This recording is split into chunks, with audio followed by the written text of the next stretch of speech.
Did you live, I mean, did you go through the Halsey's hurricane, as it was called, the big typhoon? Yeah. What was that like?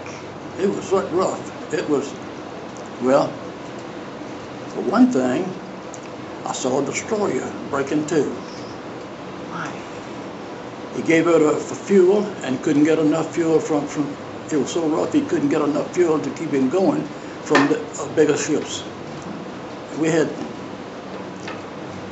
hoses that big to go over to the other ships and give them fuel, and I think we broke two just trying to get Oh this my one goodness. get some. Right. But it was so rough that half the time you couldn't even see the bow.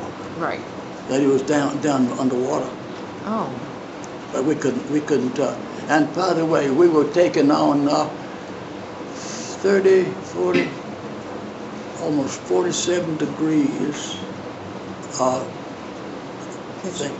No, it was 47 degrees. They said it would take us capsize us. I think it was 45 degrees. So you're something rolling like at 45. Yeah. Okay. It was rolling at about 45. My goodness, I bet it was scary. Were you on the deck? Or were you No, nobody was on the deck hanging at that on time. for dear life inside the ship? Because everything was locked down. Right. It's just like it is over there now. All those, and you notice all those things it comes. It used to be open. It's Right. sealed in. You know, that's everything was sealed in then. They just closed off all the hatches. So it's kind of like a submarine. You know, once they got everything closed off, she's just closed up tight. Were you at Iwo Jima?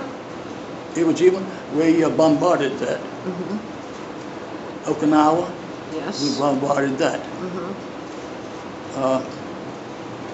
But like I say, we bypassed Trump. And I don't want to get into that really. Okay, that's fine. And then you... Because it brings bad memories back when another ship came in and bombarded it. And we had cut it off completely. Yeah. But go ahead. And then you headed on to the home islands. You went on to Japan. Yeah. And finished that up. Yeah. And the occupation. What was it like to get to Japan, to Tokyo, and to Well, participate in the occupation of another a country? couple of us was over there in Japan, and this old guy was sitting on the pier fishing, and he had caught about 3 little fish about that long, and he was so tickled. I didn't say what he was tickled about, but he was so tickled that he had those 3 fish. But that's just one of the things that sort of struck my eye. Yeah. Did you go on shore leave very often? I mean, what was it? No, well, when we got that at Tokyo, we got, I don't know whether it was shore leave or going down to get material. Right. But we didn't, I don't think it was shore leave. We got shore leave when we got to the Philippines. Yeah. And lady, now that was right nice. That was right nice when we got there. Yeah. But other than that, I don't think we didn't have anything to do too much with Tokyo. Okay. Just tell me again how you felt about the Missouri being the ship upon which the surrender documents were signed. They were supposed to be assigned on our ship. And we were all anxious. We were all waiting for that to happen. And when the Mighty Mo stepped in, just like I said, I have to name names now, but since you brought that up, the Mighty Mo came out and bombarded truck. That was the one that bombarded truck and got credit for it. And it sort of put something in our craw that it didn't set right. Like I said, we were beside them twice on the pier. And I bet you we had 100 fights between the guys because they thought they were the head of the whole situation. When with the president we had at that time, they were. Right. But they were taking our credit. Right. But it's one of those things, you know. Yeah. So I'm sure it felt pretty good to come back home. It did. It really did. And that's why I think that, well, I guess the Lord had other things for me. I would have been in Annapolis, and I would have passed great because when I went to college, I did great, and no problem whatsoever. So that's what I'm saying. The Lord had said something for me to do, and He set things up for me to do it. And how'd you end up in Hampton? And that's what well, you see, I ended up in Chase City because at one time I run my own business in Chase City. Then I went to Clarksville, which is about 15 miles south, and was working at the clothing mill, Burlington Cloth Mills. And then I heard that they had an opening down here in the Navy Yard, so I came down here. I got the wrong turn to the wrong shipyard. I ended up over Washington Avenue, and when I got down here, it was nothing open for me to get work in the shipyard.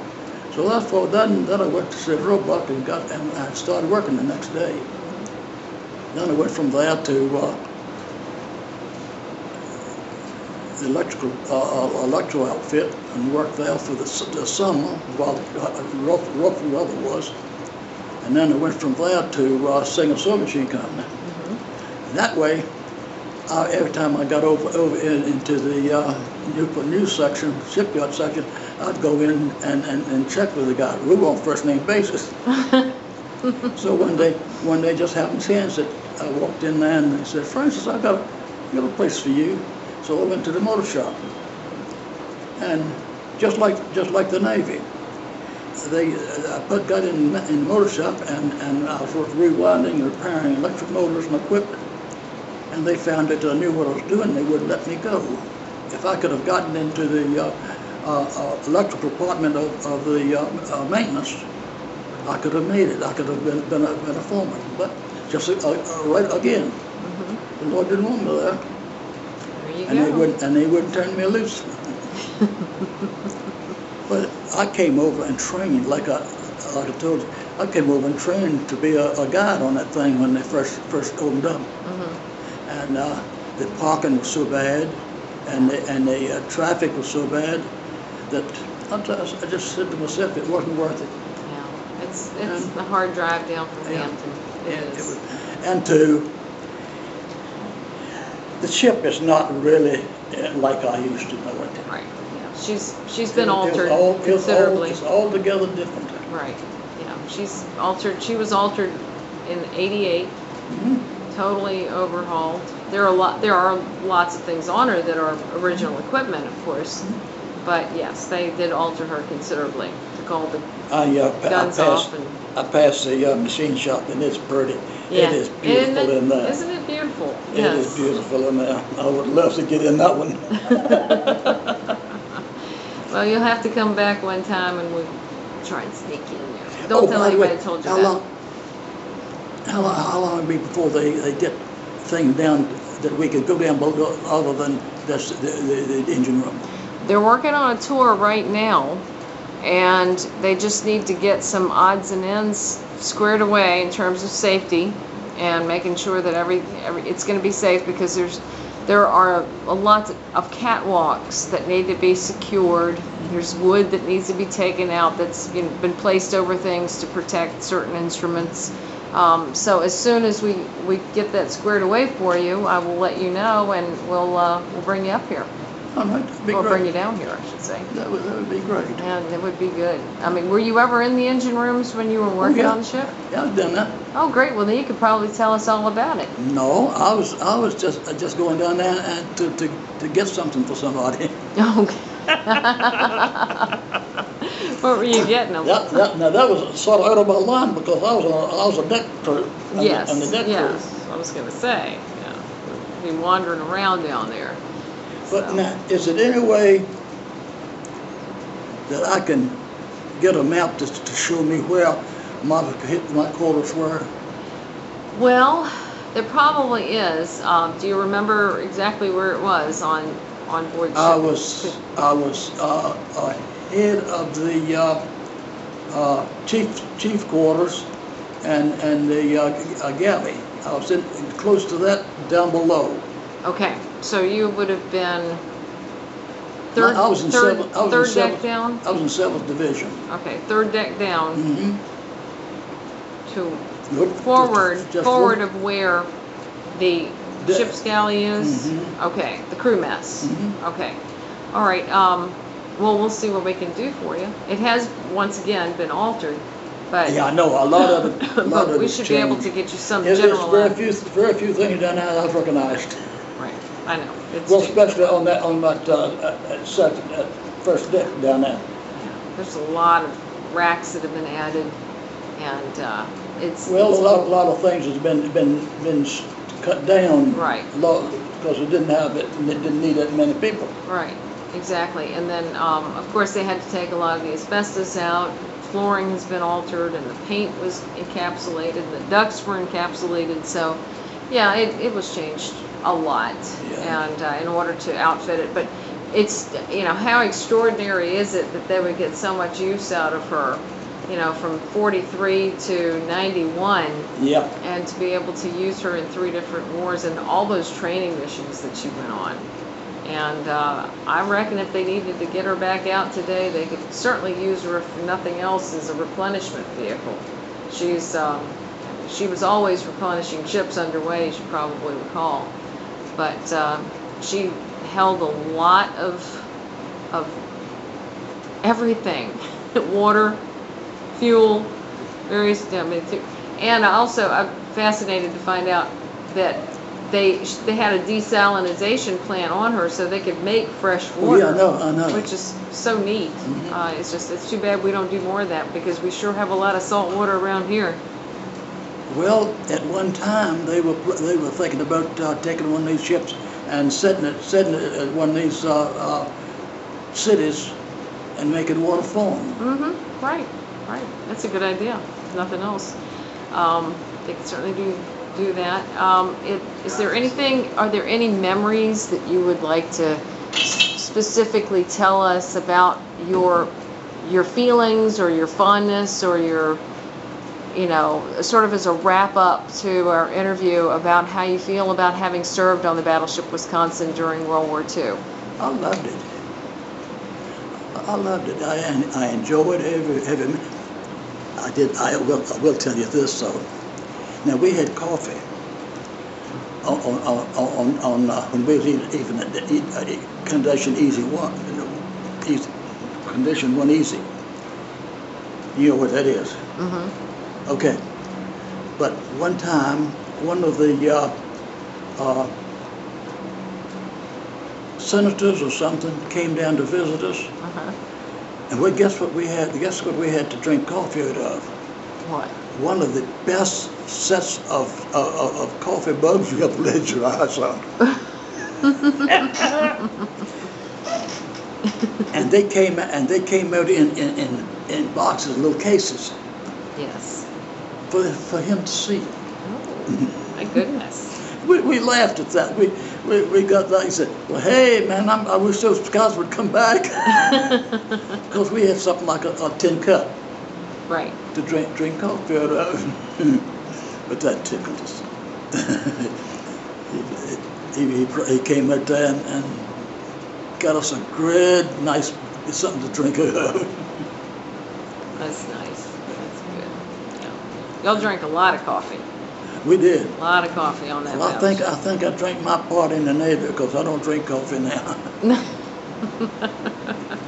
Yeah, I think that would be a lot to absorb, drinking that much. The way I hear it, it was Well, just that's the only thing you nonstop, had. 24 hours a day. Right, right. So that's the only thing you had. Anyway, you start drinking coffee in the morning and finish up drinking coffee when you go to bed. When you got any sleep. Oh yeah, I do- slept good then. If I drink too much coffee, I can't sleep very well. But one thing about it, the Navy caused me to have sinus. Really? And I had the first polyps cut out of my nostrils in the Navy. Oh, goodness. And they and the government won't accepted us, and I've had trouble ever since. I even have trouble right now Right. with sinus, Yeah. and the Navy won't accept it as something wrong with me. Well. No, and I've lived with it, so I let it go. You seem none the worse for wear. Well, thank you so much for talking with us and spending your 90th birthday with us. We're happy to have all of you with us. That was really great. I mean to tell enjoyed you. it very much. So I'm going to have this, put this little video on Jenny's little flash drive here, and then she will be able to share it with everybody in the family, okay? Beautiful. Beautiful. Alrighty then. Well, thank you so much again for your time. Thank you. Appreciate it. Thank you.